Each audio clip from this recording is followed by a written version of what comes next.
setting City on the way in the 7th minute of the contest, doubling the money in the 32nd minute. An own goal by Koscielny making it 3-0, 6 minutes from half-time. City have had other opportunities besides. The best player on the park for Copenhagen has been their goalkeeper, but at half-time you would have to imagine that City are already on their way to 3 straight victories in the group. Well, let's go back to the studio and hear what everybody feels about that one-sided first half.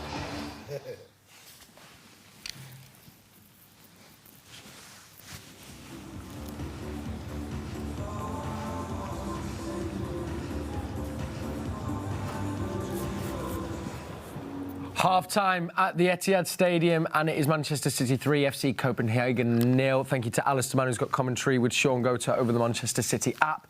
It is at 3-0, gents. It feels like it could have been a lot more. I think there were 17 shots there. Alistair Mann said some great saves. Paul, I'm going to start with you. I mean, I'm going to say right now, the lads said just before we came, they're going to stay on mute for the whole of this show because they said there's nothing left to say. There's got to be something, Paul. I was hoping you were going to go to Nedum or Shaun. It's just getting ridiculous now. He's just, I don't like saying freak, but in the best possible way. You know, the 2 goals he scored there. He's walking off the pitch there. He scored 2 goals. He's got 3 on Sunday, and he's angry. He's angry because he's not got more goals. Yeah. You know, and that desire that he's got to do it. And we're talking as we're watching the game. Even when the build-up plays at the back, if you watch him, he's looking around everywhere. He's looking around for spaces. He's looking around where to go. People look at the third goal, or sorry, his second goal, and think that's luck. It's just come out. It's not luck. You know, he's anticipating all the time. The first goal, you can look at the defending. It's his first touch in the game. You know, but he takes a little step back when everybody else is going towards the ball, and that's the difference.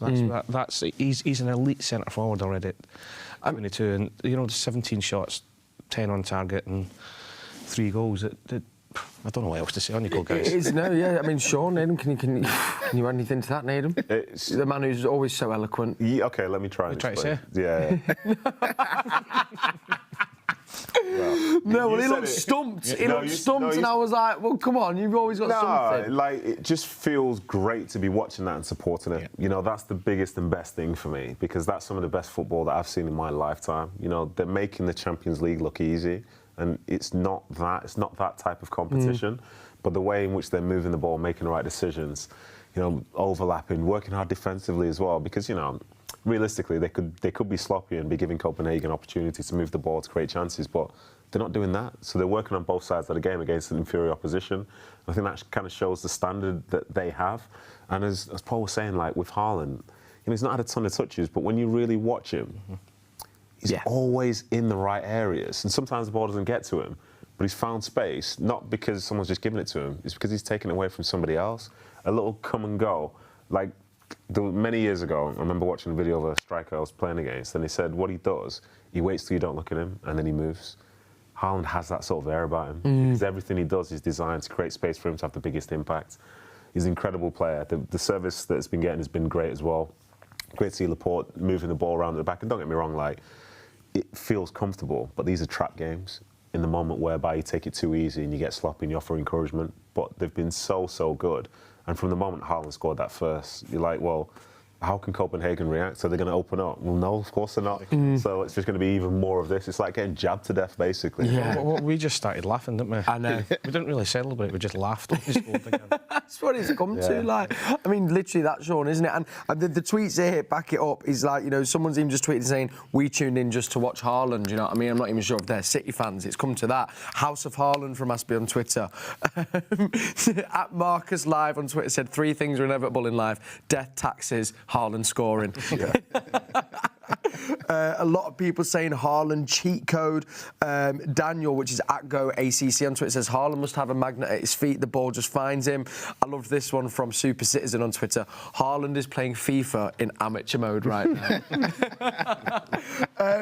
Shaun, we were speaking about how Copenhagen were going to set up as well, and you've said as well, it's not even like, again, they've been bad. They've looked solid, even more solid than Manchester United, it has to be said, but we still find a way to break them down. Yeah, Nedum made a point when we was watching the game to highlight the fact that it's still a little bit passive. But at the same time, they are trying to exert a little bit of pressure on City. But by the time they try to exert it, the ball's gone somewhere else. So they're late on that, and City are capitalising on every given chance they get. They're overloading the full-back areas, which we know they like to do. And they're just playing little 1-2s, and if they get stuck, there's a triangle, and then back out the other side, and they're causing so much problems. It's almost like a training session we used to do in training, where it was attack v defence. There's just like 4 defenders, 1 holding midfielder, and the rest of the team just try and break them down. But that's effectively what it looks like, and they're just working the goalkeeper, which is, for me, is fantastic to see. The shot percentage of being on target is great, because now we know we're hitting where we need to hit, and all it is just that little bit to the left or that little bit to the right, and a lot of those chances go in the goal. Yeah, FC Copenhagen's keeper has definitely been the busiest player on the pitch. Some cracking saves as well. Grealish is trying his hardest to get a goal as well, isn't he? Let's talk through the goals we have seen now. Paul, you were talking about before, but Nedum, it was a lovely, well-worked goal. I mean, it was only 7 minutes in, I think, his first touch. Yeah, you know, you can say it's his first touch, but at the end of the day, how many touches should he have in a game? You know what I mean? Like, there's no bar as such, but it's, you know, it's good run by Cancelo, and he gets the ball into the box. It takes a little deflection, but, you know, Haaland's free in the box. That's not because everyone's forgotten about him. It's because he's decided to make a move to find himself that space. And the fact that he's got the confidence to take it first time on his weaker foot. Yeah. You know, that's what you want to see from your striker. The technique's very good. In those instances, and I reckon Paul could agree with this, even though he's an attacker and a defender, sometimes some of those first-time shots, you don't necessarily catch them as clean as you want to. Maybe you're kicking it too high, but his technique is spot on. Yeah. You can see that's not by chance. This is through working on it. And I think that's what I love about him the most. You can see he's trying to learn those little details. Sounds crazy, but he caresses the ball with power. Yeah.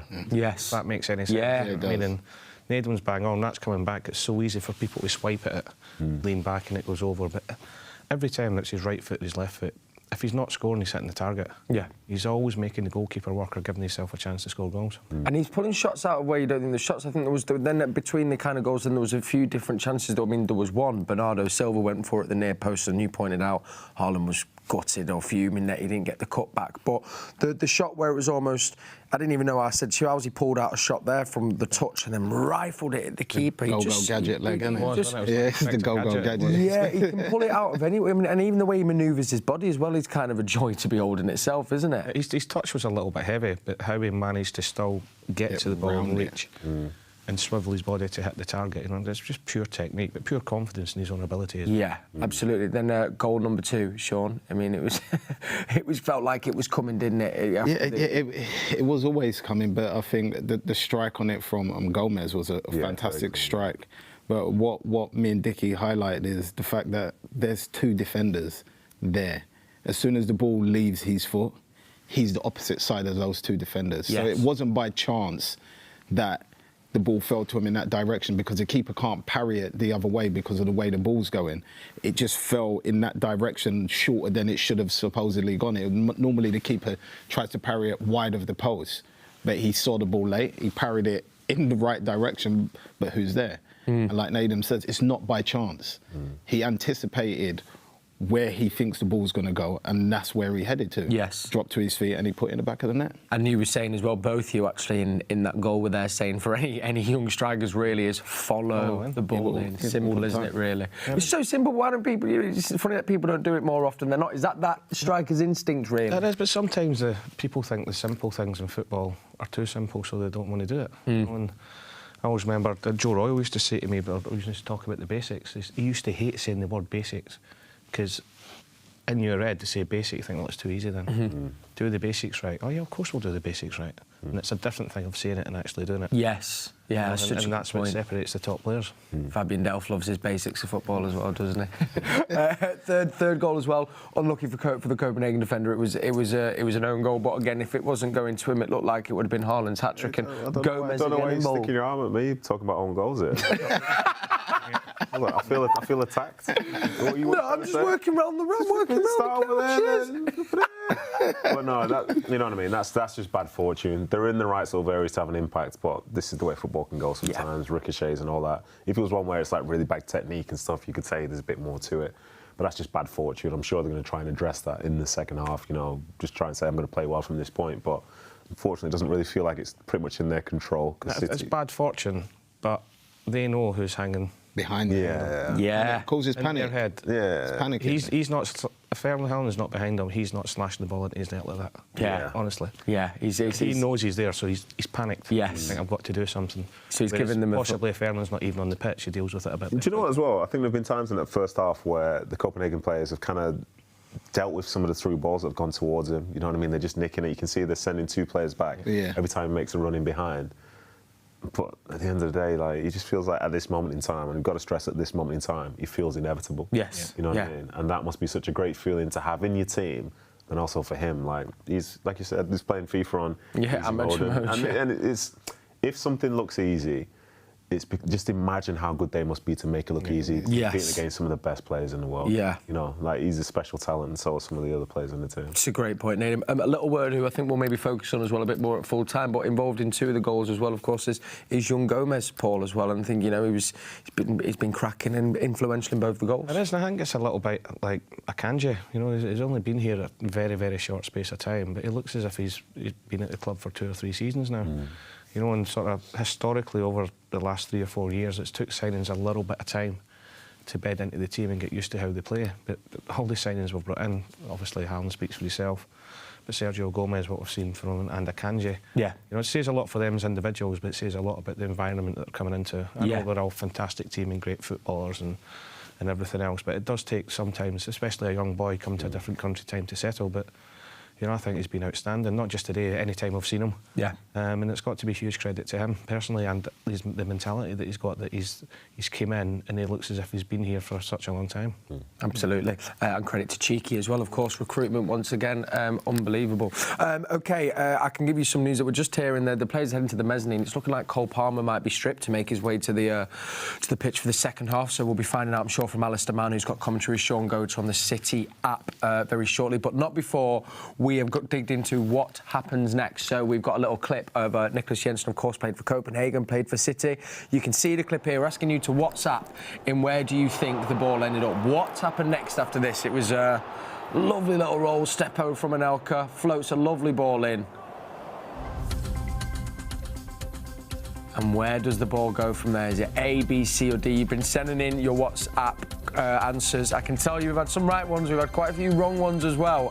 So I'm going to be working through them at full time, and we will be revealing what did happen next. Do you think you've got it sussed here in the studio? Yeah. Yeah. Do you remember the goal? Do you remember the goal, Nedum? Now that you've put those letters up, he just told me he's not got a clue. That was the most convincing. Yeah.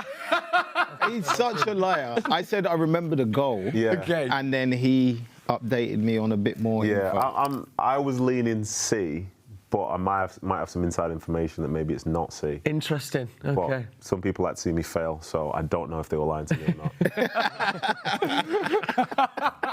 Well, on that note, come join us at full time to find out what the answer is, and of course as well to get into all the action that happens in the second half. The boys are making their way to the tunnel. It looks like Cole Palmer is coming on, so do join Alistair Mann, who's got commentary with Shaun Goethe, and we'll see you at full time. 3-0 at the Etihad Stadium. Can they make it more? We're about to find out.